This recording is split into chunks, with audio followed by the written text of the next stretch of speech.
Hi guys, how are you? Once again, welcomes to my YouTube channel Chemical Pro. This is our second video of the heat transfer series, which is based on the evaporator, and this topic is also useful for you.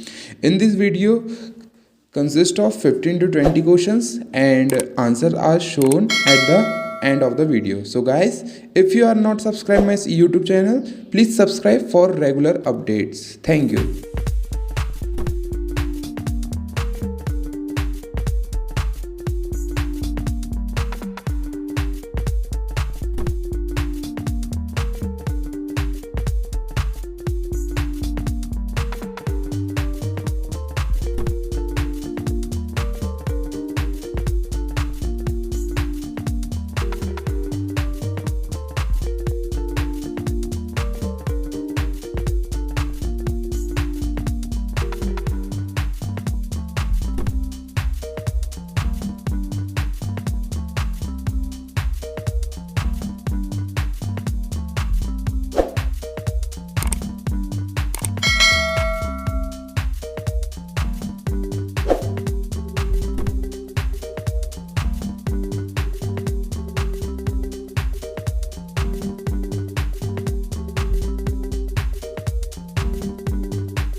Thank you so much guys. Please subscribe my channel.